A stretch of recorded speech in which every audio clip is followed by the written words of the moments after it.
혹시 빚이라는 단어를 들으면 마음 한구석이 좀 묵직해지는 분 계신가요? 아마 대부분 그러실 거예요.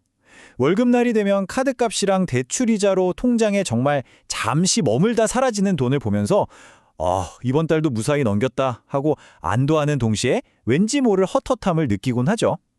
그래서 우리는 다짐합니다. 가능하면 빚 없이 살자. 그게 가장 마음 편한 길이다. 너무나 당연하고 또 상식적인 생각이죠. 우리 사회가 오랫동안 우리에게 가르쳐온 지혜이기도 하고요. 그런데 말이죠. 여기서 잠시만 멈춰서 질문 하나를 던져보고 싶습니다. 빚은 정말 언제나 우리를 가난하게 만드는 나쁜 존재이기만 할까요? 아마 이 질문에 1초의 망설임도 없이 그렇다고 답하는 분들이 많을 겁니다. 왜냐면 빚은 갚아야 할 돈이고 내 소중한 시간과 노력의 대가인 월급에서 꼬박꼬박 이자를 빼앗아가는 좀 골치 아픈 존재니까요. 저 역시 오랫동안 그렇게 믿어왔습니다. 하지만요, 우리가 좀 부럽게 바라보는 사람들, 소위 부자라고 불리는 사람들의 세계를 아주 조금만 들여다보면 우리가 알던 세상과는 전혀 다른 풍경이 펼쳐집니다. 정말 놀랍게도 그들은 빚을 피해야 할 위험한 존재가 아니라 오히려 부를 증식시키는 가장 강력하고 중요한 도구로 사용한다는 겁니다. 옛날부터 빚 없는 거지는 있어도 빚 없는 부자는 없다는 말이 괜히 나온 게 아니었죠. 아니, 어떻게 이렇게 정반대의 인식이 존재할 수 있을까요? 어쩌면 우리는 지금까지 빚의 한쪽 얼굴만 보고 있었던 건 아닐까요? 오늘 우리가 몰랐던 빚의 비밀스러운 다른 얼굴을 함께 들여다보려고 합니다. 부자들의 세계에서 빚은 그냥 하나의 단어가 아닙니다. 그들은 빚을 두 종류로 아주 철저하게 구분하는데요. 바로 이게 모든 이야기의 시작점이에요. 하나는 돈이 새는 빚, 다른 하나는 돈을 버는 빚입니다. 돈이 새는 빚은 우리에게 아주 익숙하죠. 예를 들어서 큰맘 먹고 할부로 산 명품 가방, 스트레스 풀려고 카드로 결제한 비싼 옷과 신발, 그리고 매장에서 나오는 순간부터 가치가 떨어지기 시작하는 자동차를 사기 위한 대출 같은 것들이요. 이런 빚들은 잠시 동안의 만족감과 행복을 줄지는 모릅니다. 하지만 결국엔 매달 꼬박꼬박 내 월급 통장에서 돈을 빼내가죠. 다시 말해 나의 노동과 시간을 조금씩 갉아먹는 셈입니다. 반면에 돈을 버는 빚은 개념 자체가 완전히 달라요. 이 빚은 소비를 위한 게 아니라 돈이 들어오는 또 다른 파이프라인, 즉 하나의 시스템을 만들기 위해서 사용됩니다. 예를 들어서 매달 꾸준히 월세가 들어오는 작은 오피스텔을 사려고 받은 대출을 한번 상상해 보세요. 이 빚의 핵심은 나의 노동력으로 갚는 게 아니라는 점에 있습니다. 빚으로 만들어진 바로 그 자산이 스스로 돈을 벌어서 빚을 갚아나가게 만드는 것, 바로 이 구조의 핵심이 있는 거죠. 아마 100마디 설명보다 하나의 사례를 통해 보는 것이 훨씬 이해하기 쉬울 겁니다. 이 돈을 버는 빚이라는 개념이 현실에서 어떻게 구현되는지 아주 간단하고 구체적인 사례를 통해서 그 설계도를 찬찬히 함께 들여다보겠습니다. 부자들이 어떻게 빚이라는 그 무서운 존재를 자신의 가장 충성스러운 아군으로 만드는지 그 비밀을 한번 파헤쳐보죠. 그들은 이걸 일종의 스스로 돈을 갚는 기계를 만드는 과정이라고 생각합니다. 그 구조는 생각보다 복잡하지 않아요. 자, 먼저 대출을 활용해서 현금 흐름을 만들어낼 수 있는 자산을 삽니다. 가장 대표적인 게 바로 월세를 받을 수 있는 부동산이겠죠. 그리고 핵심은 바로 그 다음입니다. 그 자산에서 나오는 수입, 즉 세입자에게서 받은 월세로 대출 이자와 원금을 갚아나가는 겁니다. 여기서 가장 중요한 포인트, 다시 한번 강조하지만 내 월급 통장에서 돈이 나가는 게 아니란 점입니다. 자산이 스스로 일을 해서 자기 몸값을 치르는 셈이죠. 이 과정이 순조롭게 진행되면 어떤 일이 벌어질까요? 시간은 내 편이 됩니다.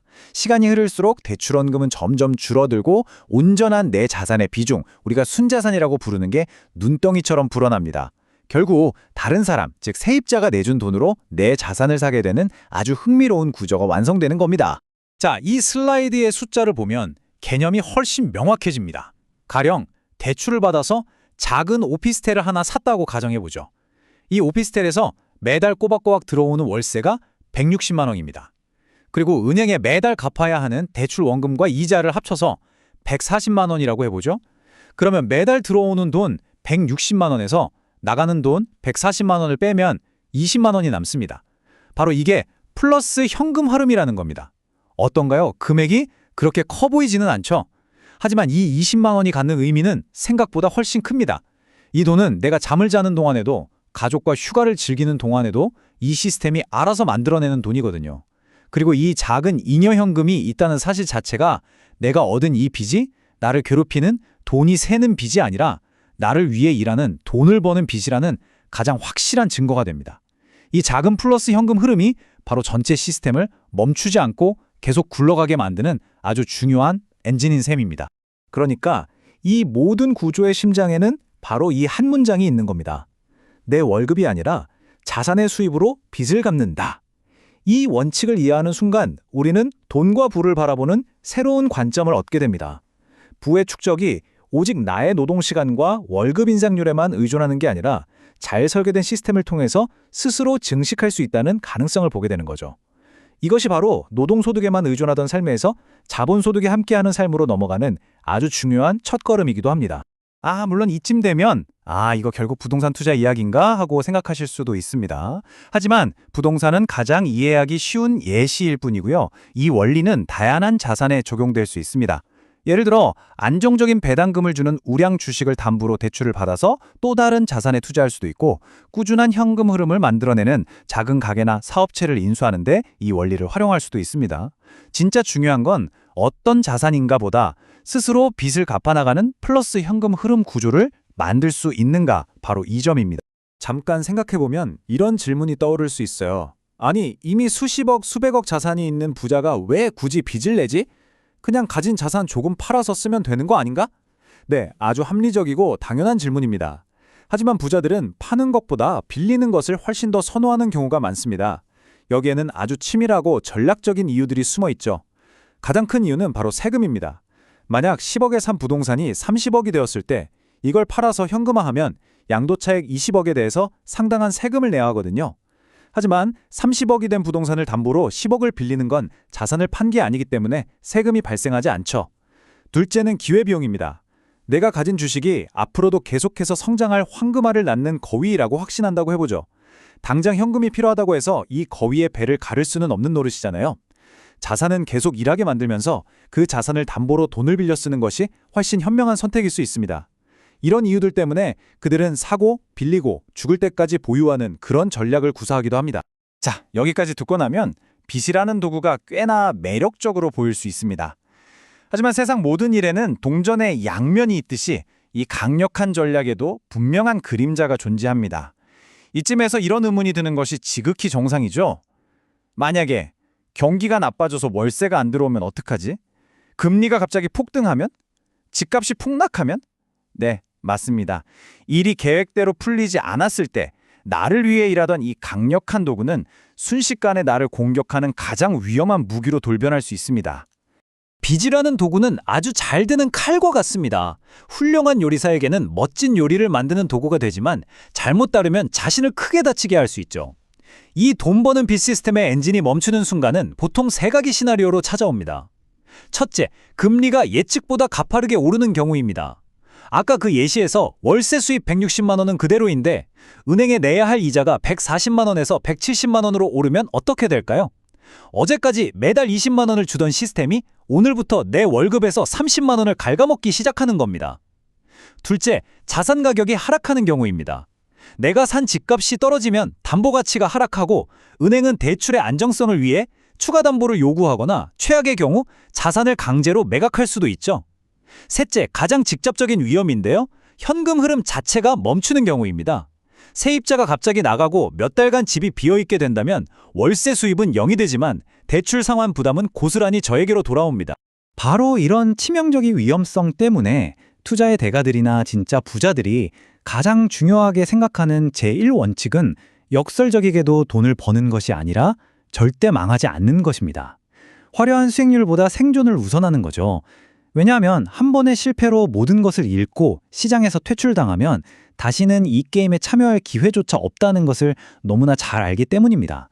그래서 그들의 빚 활용 전략은 무모한 도박이 아니라 철저한 위험 관리 계산 위에 세워지는 겁니다. 그렇다면 그들은 어떻게 이 위험을 관리할까요? 여기에 또 하나의 역설적인 비밀이 숨어 있습니다. 빚을 잘 활용하기 위한 가장 중요한 전제 조건은 아이러니하게도 빚 없이도 버틸 수 있는 충분한 안전망을 갖추는 것입니다. 그들은 이것을 충격을 흡수해주는 쿠션이라고 부릅니다. 예상치 못한 공실이 생겨도 몇 달치 이자를 감당할 수 있는 현금, 금리가 올라도 그 충격을 흡수할 수 있는 예비자금 같은 것들이죠. 이 쿠션이 있느냐 없느냐가 똑같은 빚을 두고도 누구에게는 기회가 되고 누구에게는 재앙이 되는지를 가릅니다. 든든한 안전망이 있어야만 비로소 빚이 날카로운 칼이 아닌 아주 유용한 도구가 될 수 있는 겁니다. 자, 이제 이야기의 퍼즐이 거의 다 맞춰지는 것 같습니다. 우리가 지금까지 살펴본 바에 따르면 빚이 좋다, 나쁘다 이렇게 이분법적으로 딱 잘라 말할 수 있는 성질의 것이 아니라는 결론에 이르게 됩니다. 진짜 중요한 건 빚 그 자체가 아니라 그 빚을 중심으로 내가 감당할 수 있는 위험 속에서 어떤 시스템을 설계하고 구축했는가, 바로 그 점에 있는 것 같습니다. 그리고 이 모든 이야기를 관통하는 하나의 문장을 꼽으라면 아마 이것일 겁니다. 결국 부는 마법이 아니라 설계다. 어느 날 갑자기 찾아오는 행운이나 소수에게만 허락된 특별한 재능이 아니라 위험을 예측하고 현금 흐름을 계획하고 또 든든한 안전망을 갖추는 지극히 이성적인 설계의 결과물이라는 뜻이죠. 빚 역시 그 설계도 안에 있을 때는 성장을 가속하는 강력한 엔진이 되지만 설계도 밖에 있을 때는 모든 것을 한순간에 무너뜨리는 폭탄이 될 수도 있는 거고요. 오늘 우리는 빚의 두 얼굴에 대해 긴 이야기를 나누었습니다. 소비를 위한 빚, 그리고 자산을 쌓기 위한 빚, 그리고 그 빚을 안전한 도구로 사용하기 위해 반드시 필요한 시스템과 안전망에 대해서도 살펴보았죠.